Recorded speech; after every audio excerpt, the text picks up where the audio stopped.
Good morning बच्चों। पिछले class में हम लोग न्यूमेरिकल देख रहे थे। चलिए उसी न्यूमेरिकल को कंटिन्यू करते हैं। क्वेश्चन नंबर 5 तक हो गया था। क्वेश्चन नंबर 6 से हम लोग देखते हैं। यहां पर इस सर्किट को देखिए, पॉइंट ए और पॉइंट बी के बीच में टोटल 1 2 3 4 5 6 टोटल 6 रेसिस्टेंस को कनेक्ट किया गया है। तो आपको निकालना है equivalent resistance. Find equivalent resistance between points A and B। बिंदु A तथा B के बीच में आपको इक्विवेलेंट रेसिस्टेंस का मान निकालना है। तो अब देखिए इसको कैसे बनाएंगे। A से हम लोग चलना स्टार्ट करेंगे, B पर पहुंचेंगे। A से B जाने का एक रास्ता ये वाला है जिसमें कि 3 रेसिस्टेंस कनेक्ट है, 1 2 3। ए से बी तक जाने का ये वाला जो रास्ता है, इसमें एक रेसिस्टेंस है 2 ओम, दूसरा वाला है 6 ओम, तीसरा वाला है 2 ओम। मान लो इस पॉइंट को M और इस पॉइंट को N। ये मेरा पॉइंट है M और ये पॉइंट है N। अब M से N जाने का एक और रास्ता है जिसमें 3 रेसिस्टेंस कनेक्ट है सीरीज में। तो M से N जाने का एक और रास्ता है जिसमें 3 रेसिस्टेंस सीरीज में कनेक्ट है।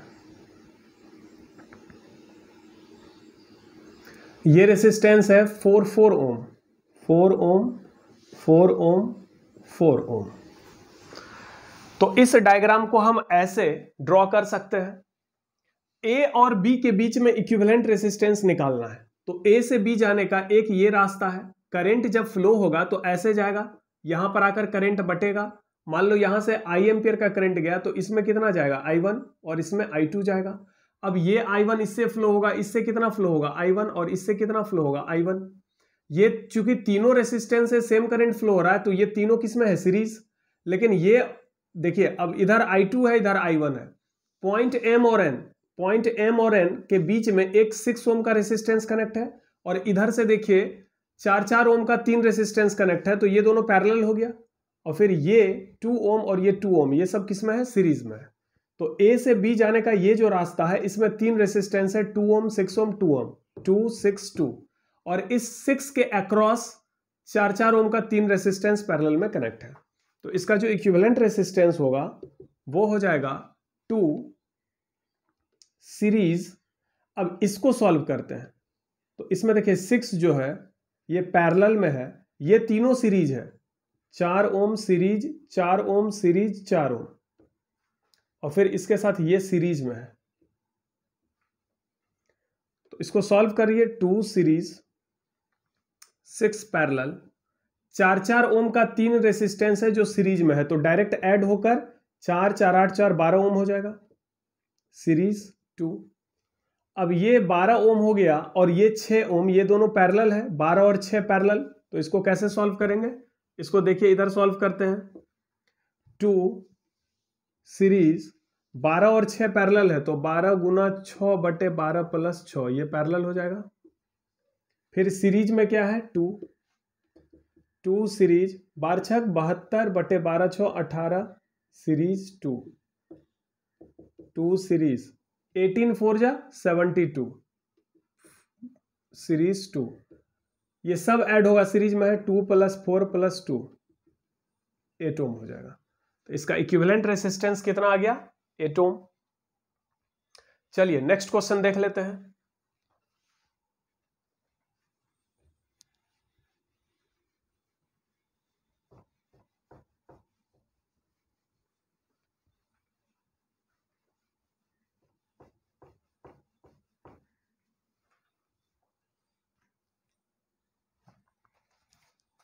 Question number 7, the EMF and internal resistance of a cell are respectively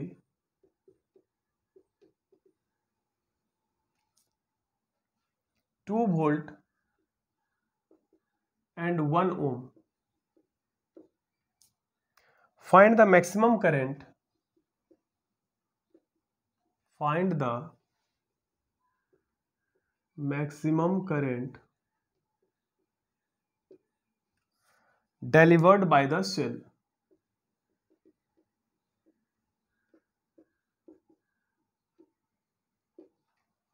देखिए क्वेश्चन बहुत आसान है, इस क्वेश्चन को समझिए क्या कह रहा है। एक सेल है यानी एक बैटरी है, ठीक है, यह मेरा सेल है, इसका ईएमएफ है मान लो E, इसका इंटरनल रेसिस्टेंस है R। इसको अगर हम लोड के साथ कनेक्ट करें, किसी एक्सटर्नल लोड R के साथ अगर कनेक्ट करें, तो बैटरी से जो करंट फ्लो होगा I, उसका फॉर्मूला होता है E/R + R। चूंकि ये एक्सटर्नल और इंटरनल ये दोनों ही रेसिस्टेंस सीरीज में है, सेम करंट फ्लो हो रहा है तो सीरीज में ही होगा, तो टोटल रेसिस्टेंस हो गया R + R, सीरीज में डायरेक्ट ऐड होता है रेसिस्टेंस, और टोटल ईएमएफ हो गया E, तो करंट हो जाएगा E/R + R। लेकिन अगर इस R का वैल्यू हम जीरो कर दें, अगर एक्सटर्नल लोड को हम जीरो कर दें, तो करंट का वैल्यू मैक्सिमम हो जाएगा, नीचे जितना घटेगा वैल्यू, इसका वैल्यू उतना बढ़ेगा। तो एक बैटरी से मैक्सिमम करंट कब फ्लो होगा, जब एक्सटर्नल लोड जीरो हो, यानी बैटरी को सीधा आप शॉर्ट कर दीजिएगा। अगर बैटरी के दोनों टर्मिनल को आप सीधा वायर से कनेक्ट करिएगा तो इसको कहते हैं शॉर्ट करना, हमने पढ़ाया था आपको शॉर्ट सर्किट।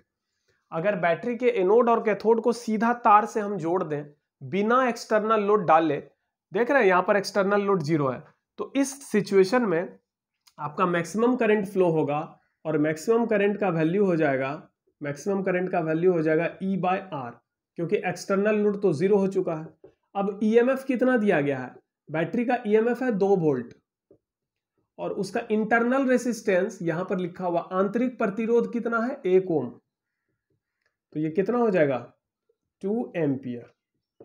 क्वेश्चन पढ़िए, the EMF and internal resistance of a cell, एक सेल है जिसका ईएमएफ है 2 वोल्ट और इंटरनल रेसिस्टेंस है 1 ओम।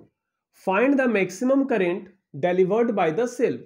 डिलीवर मतलब होता है given, find the maximum current given by the cell, तो सेल के द्वारा अधिकतम कितना करंट दिया जा सकता है। तो यह जो बैटरी है यह मैक्सिमम E/R इतना करंट देगा, कोई भी बैटरी मैक्सिमम इतना ही करंट देता है, E/r, ठीक है, इस वैल्यू को याद रखेंगे। चलिए next question,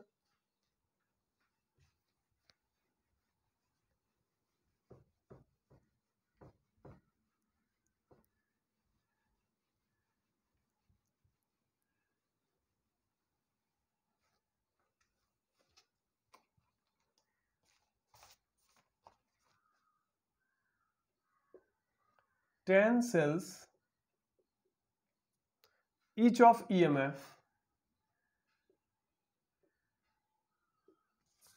2 volt are connected in series.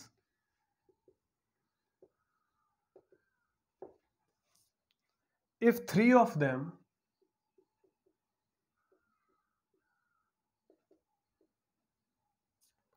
are wrongly connected,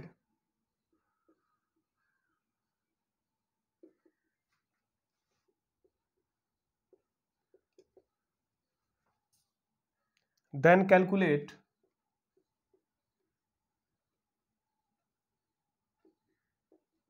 total EMF.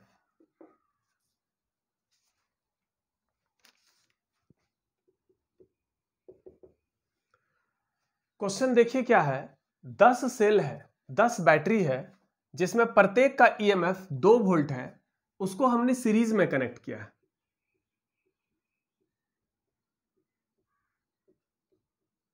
ऐसे करके टोटल 10 सेल है, इसको सीरीज में कनेक्ट किया गया है, प्रत्येक सेल का ईएमएफ E है और इंटरनल रेसिस्टेंस R है, आइडेंटिकल सेल है,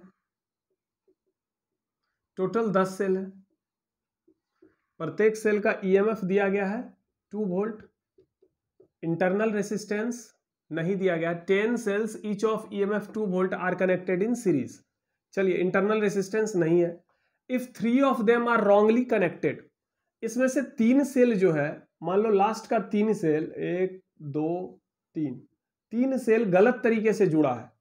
तो आप जानते हैं सीरीज में जब भी हम बैटरी को सीरीज में कनेक्ट करते हैं तो यहाँ पर दो टाइप से कनेक्ट होता है, एक होता है राइट कनेक्शन, एक होता है रॉन्ग कनेक्शन। राइट कनेक्शन तब होता है जब प्लस माइनस ऐसे करके बैटरी जुड़ा हुआ हो। रॉन्ग कनेक्शन तब होता है जब सेम टर्मिनल को एक साथ जोड़ दिया जाए, यानी या तो माइनस माइनस एक साथ जुड़ जाए या प्लस प्लस एक साथ जुड़ जाए। यहां पर देखिए पहला जो 7 सेल है, 7 सेल्स, ये राइट कनेक्शन है, plus minus plus minus plus minus plus minus ऐसे करके टोटल 7 है। और आखिरी का जो 3 सेल है ये देखिए minus plus minus plus minus plus. अब यहां पर देखिए ये माइनस और ये माइनस एक साथ कनेक्ट है, तो 3 सेल गलत तरीके से जुड़ा है, 7 सेल सही तरीके से जुड़ा है। तो यहां पर जो इस सब का इक्विवेलेंट ईएमएफ होगा, इक्विवेलेंट ईएमएफ, इसका एक ट्रिक मैंने बताया था कि जैसे 7 सेल सही तरीके से जुड़ा है तो E प्लस ई ऐसे करके टोटल कितना ईएमएफ हो जाएगा, 7E। 7 सेल है जो सही तरीके से जुड़ा है तो सबका ईएमएफ ऐड होगा तो 7E, और 3 सेल गलत तरीके से जुड़ा है तो -3E, तो आंसर हो जाएगा 4E। तो इसको बनाने का एक और तरीका है, इक्विवेलेंट ईएमएफ का फॉर्मूला होता है n-2x × E, जहां n है कुल सेलों की संख्या। तो टोटल कितने सेल सीरीज में कनेक्ट है, 10 सेल, जिसमें से कितने सेल गलत तरीके से जुड़े हैं, 3 सेल।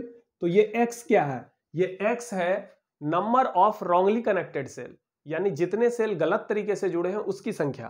तो चूंकि 3 सेल गलत तरीके से जुड़े हैं तो x का मान 3 होगा, उसका डबल कितना हो जाएगा, 6, और प्रत्येक सेल का ईएमएफ कितना वोल्ट है, 2 वोल्ट। 10 में 6 गया, 4 × 2 = 8 वोल्ट। यहां से भी आप देख सकते हैं 8 वोल्ट आ रहा है। आप ऐसे सोचिए जितना सेल रॉन्ग है ये ई, तो जब आप ऐसे चलेंगे +E ऐसे करके 7E आ जाएगा, फिर ये -E आएगा क्योंकि इधर निगेटिव टर्मिनल पहले आ रहा है, -E।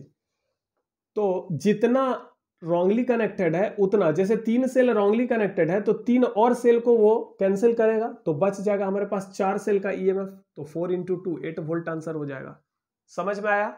इसको एक बार अच्छे से देख लीजिए। हमारे पास टोटल कितने सेल हैं, 10 सेल हैं, जो किस में जुड़े हुए हैं, सीरीज में जुड़े हुए हैं। 1 2 3 4 5 6 7, ये 7 सही तरीके से जुड़े हुए हैं। 8 9 10, ये जो 7 सेल हैं ये राइट कनेक्शन में है, राइट कनेक्शन, और ये जो 3 सेल है ये किस में है, रॉन्ग कनेक्शन। प्रत्येक सेल का ईएमएफ कितना है, E।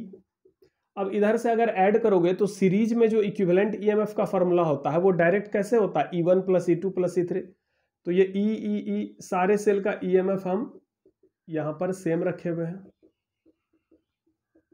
यहां पर देखिए ये तो ठीक है, प्लस माइनस करके कनेक्टेड है, लेकिन यहां देखिए ये माइनस और ये माइनस एक साथ आ गया, तो ये 3 सेल गलत तरीके से जुड़ा है, तो ये -E और ये +E कैंसिल होगा, -E + E कैंसिल होगा, -E + E।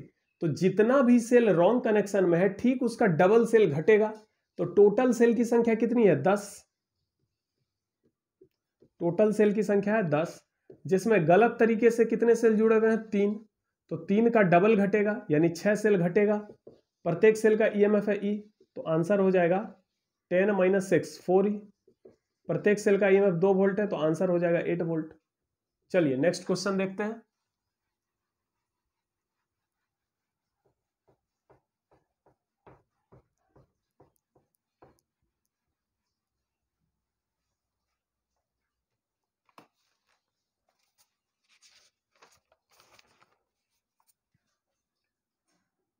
क्वेश्चन नंबर 9, एक सेल है जिसका ईएमएफ है E, इंटरनल रेसिस्टेंस है R, इसको एक एक्सटर्नल रेसिस्टेंस R के साथ कनेक्ट किया गया है। क्वेश्चन है यह सेल कितना करंट सप्लाई करेगा, जबकि ईएमएफ है 2 वोल्ट, इंटरनल रेसिस्टेंस है 1 ओम, एक्सटर्नल रेसिस्टेंस है 3 ओम, करंट का वैल्यू निकालना है। तो बड़ा ही आसान क्वेश्चन है। इस बैटरी को एक एक्सटर्नल लोड से कनेक्ट किया गया है, यहां पर करंट कितना देगा, तो करंट का फॉर्मूला हो जाएगा E/R + R, total load net EMF by total load. तो नेट ईएमएफ कितना वोल्ट है, 2 वोल्ट, टोटल लोड कितना हो गया हमारा 1 ओम प्लस 3 ओम 4 ओम। तो 2 वोल्ट बाय 4 ओम कितना हो गया 1/2 एम्पियर। इसका मतलब ये हो गया 0.5 एम्पियर। इतना एम्पियर का करंट फ्लो हो जाएगा। काफी आसान क्वेश्चन था। चलिए नेक्स्ट क्वेश्चन देखते हैं।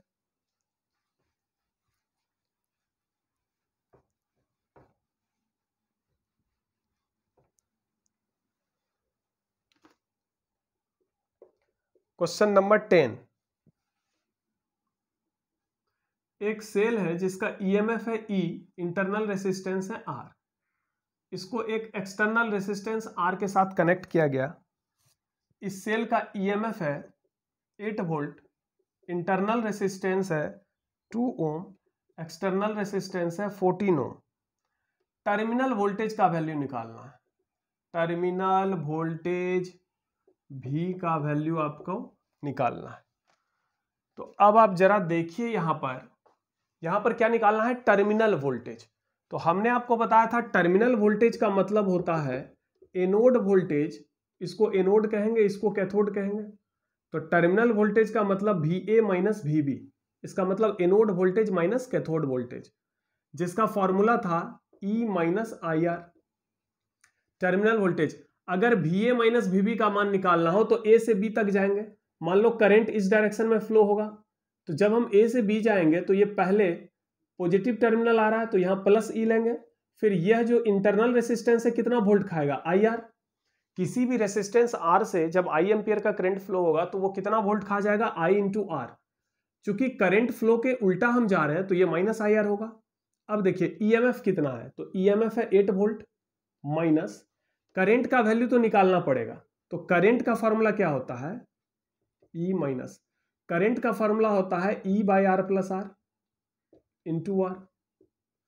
करंट यहां पर देखिए तो करंट का वैल्यू होगा कि नहीं E by R plus R, इतना करंट फ्लो होगा।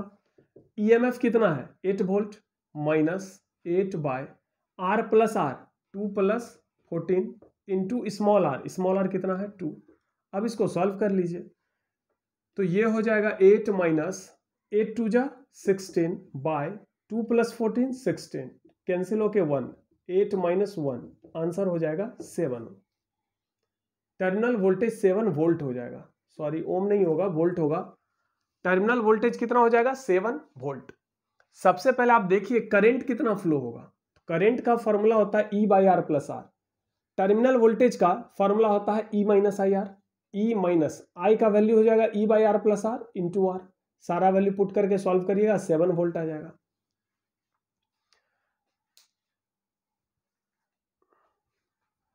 एक चीज और देखिए, टर्मिनल वोल्टेज का वैल्यू अगर इधर से निकाला जाए तो कितना आएगा।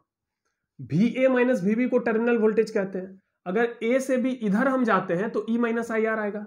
अगर इधर से जाएंगे तो यह कितना वोल्ट खाएगा प्लस आई आर, चूंकि करंट के अलोंग जा रहे हैं। तो टर्मिनल वोल्टेज का एक फॉर्मूला और होता है, टर्मिनल वोल्टेज का फॉर्मूला होता है VA minus VB equal to E minus I R. ये तो एक फॉर्मूला हुआ, दूसरा फॉर्मूला होता है I इंटू कैपिटल आर। इससे भी आपका वही आंसर आएगा। I का वैल्यू कितना हो गया E by R plus R into capital are.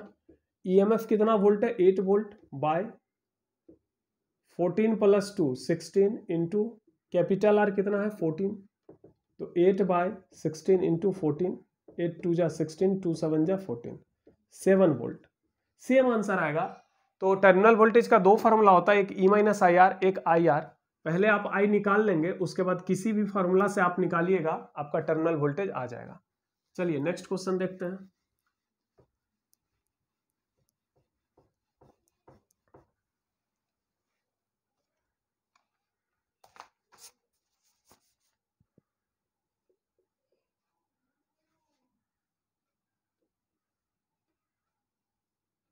दो बैटरी है, दो सेल है। पहले सेल का EMF E1 है, इंटरनल रेसिस्टेंस R1 है। दूसरे का EMF E2 है, इंटरनल रेसिस्टेंस R2 है। E1 का वैल्यू है 4 वोल्ट जबकि E2 का वैल्यू है 3 वोल्ट। R1 का वैल्यू है 1 ओम एंड R2 का भी वैल्यू है 1 ओम। क्वेश्चन है फाइंड करंट। इस सर्किट में कितना करंट फ्लो होगा। तो ध्यान से देखिए, यह दोनों बैटरी रॉन्ग कनेक्शन में है, ये प्लस कनेक्ट है प्लस से। आप देख सकते हैं ये जो बैटरी का एनोड है पॉजिटिव टर्मिनल, ये डायरेक्ट कनेक्ट है किसके, दूसरे वाले बैटरी के पॉजिटिव टर्मिनल से। तो अगर प्लस प्लस एक साथ जुड़ा हुआ रहे, बैटरी का सेम टर्मिनल एक साथ कनेक्ट हो, तो उसको रॉन्ग कनेक्शन कहते हैं। तो यहां पर प्लस प्लस से कनेक्ट है और माइनस किससे कनेक्ट है, ये वाला माइनस डायरेक्ट इस माइनस से कनेक्ट है, ठीक है। इसका मतलब ये रॉन्ग कनेक्शन है। दूसरा बात, ये दोनों सेल सीरीज में जुड़ा हुआ है, ये पैरेलल में नहीं है, ये बल्कि सीरीज में है। इसीलिए क्योंकि यहां से जो करंट निकलेगा वही इससे फ्लो होते हुए आएगा। दोनों सेल से सेम करंट फ्लो होगा या डिफरेंट करंट, सोचिए जरा। जो भी करंट फ्लो होगा पूरे सर्किट में एक ही करंट फ्लो होगा, यानी सेम करंट फ्लो होगा। तो यहां पर दोनों सेल किस में है, सीरीज में है। तो ध्यान रखेंगे यहां पर दोनों बैटरी मेरा सीरीज में कनेक्टेड है, और ये राइट है या रॉन्ग, तो रॉन्ग कनेक्शन है, रॉन्ग कनेक्शन। सबसे पहले बताइए नेट ईएमएफ या इक्विवेलेंट ईएमएफ कितना होगा। तो ये E1 है, ये E2 है, तो यहां पर प्लस नहीं बल्कि माइनस हो जाएगा। क्यों माइनस होगा, क्योंकि इक्विवेलेंट ईएमएफ क्या होता, अगर प्लस प्लस से कनेक्ट है माइनस माइनस से कनेक्ट है तो ये रॉन्ग कनेक्शन है। रॉन्ग कनेक्शन में इक्विवेलेंट ईएमएफ क्या होगा, घटेगा। तो E1 का वैल्यू कितना है 4 वोल्ट, E2 का वैल्यू कितना है 3 वोल्ट, तो 4 - 3 कितना हो जाएगा 1 वोल्ट। तो इस दोनों ईएमएफ को अगर हम ऐड करेंगे तो एक्चुअली यहां पर ये सब्ट्रैक्ट होगा, लेकिन अगर ये राइट कनेक्शन में होता तो ये दोनों ऐड हो जाता, रॉन्ग में है तो सब्ट्रैक्ट हो जाएगा। तो इक्विवेलेंट ईएमएफ हो गया 1 वोल्ट। टोटल रेसिस्टेंस कितना होगा, तो R1 और R2 ये ऐड होगा, क्योंकि रेसिस्टेंस हमेशा राइट कनेक्शन ही होता है, रेसिस्टेंस में कोई पोलैरिटी नहीं होता है, कोई प्लस माइनस नहीं होता, इसलिए ये हमेशा बैटरी चाहे राइट कनेक्शन हो रॉन्ग कनेक्शन हो, रेसिस्टेंस हमेशा ऐड ही होता है। तो 1 + 1 कितना हो जाएगा 2 ओम। तो करंट कितना फ्लो होगा, तो करंट फ्लो हो जाएगा total EMF by total resistance 1 volt by 2 ohm, 0.5 ampere का करंट फ्लो होगा। करंट किस डायरेक्शन में फ्लो होगा, तो भाई देखो इसमें अगर इस सेल के हिसाब से फ्लो होगा तो करंट का डायरेक्शन ये होगा, लेकिन अगर इस सेल के हिसाब से फ्लो होगा तो करंट इधर फ्लो होना चाहिए। लेकिन दोनों सेल में ज्यादा ईएमएफ किसका है, E1 है या E2 है, E1 ज्यादा है, इसीलिए करंट जो होगा वो E1 के अकॉर्डिंग फ्लो होगा, यानी करंट ऐसे फ्लो होगा एंटी क्लॉकवाइज। करंट का डायरेक्शन क्या हो जाएगा, एंटी क्लॉकवाइज। सर्किट में करंट कैसे फ्लो होगा, एंटी क्लॉकवाइज, क्योंकि दोनों सेल में ज्यादा पावरफुल कौन सा है, जिसका ज्यादा बड़ा ईएमएफ है। ईएमएफ किसका ज्यादा है 4 वोल्ट, तो करंट इसके हिसाब से ऐसे फ्लो होगा, सेम करंट फ्लो होगा, और करंट का वैल्यू कितना हो जाएगा 0.5 एम्पियर। तो ये जो क्वेश्चन थे ये आपके क्वेश्चन सेल से रिलेटेड क्वेश्चन थे। इस तरह के क्वेश्चन भी एग्जाम में आते हैं, काफी बार पूछे गए हैं। तो इस तरह के क्वेश्चन का आप अच्छे से प्रैक्टिस करेंगे। नेक्स्ट क्लास में आपको हम थ्योरी पढ़ाएंगे, ठीक है। Thank you.